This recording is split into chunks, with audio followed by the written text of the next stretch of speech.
ശബരിമല വിവാദവുമായി ബന്ധപ്പെട്ട് ശില്പിയുടെ ഒരു പ്രതികരണം ഇപ്പോൾ വരുന്നുണ്ട്. ശബരിമലയിലെ ശ്രീകോവിലിന്റെ പഴയ വാതിലിൽ കേടുപാട് ഉണ്ടെന്ന് പറഞ്ഞാണ് ഉണ്ണികൃഷ്ണൻ പോറ്റി വിളിച്ചത് എന്ന് ശില്പി ഇളവള്ളി നന്ദൻ.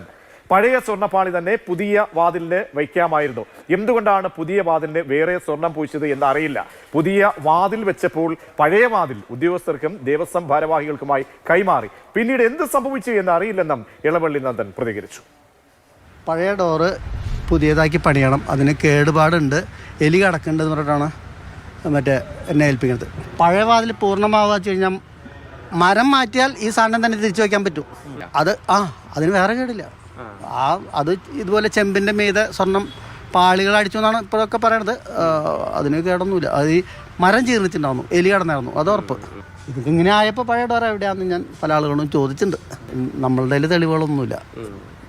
പക്ഷേ ഈ ഡോറ് നമ്മൾ പഴയത് ഊരി കൊടുത്തു എന്നുള്ള സത്യം അത് ആയിരക്കണക്കിന് ആൾക്കാർ വാങ്ങിയിട്ടുള്ളത് അല്ല, അത് ഈ ഉദ്യോഗസ്ഥന്മാർക്ക് കൊടുക്കുക. കൊടുക്കുക. അന്ന് മുരാരി ബാബു ഒക്കെ ഞാൻ തോന്നുന്നു.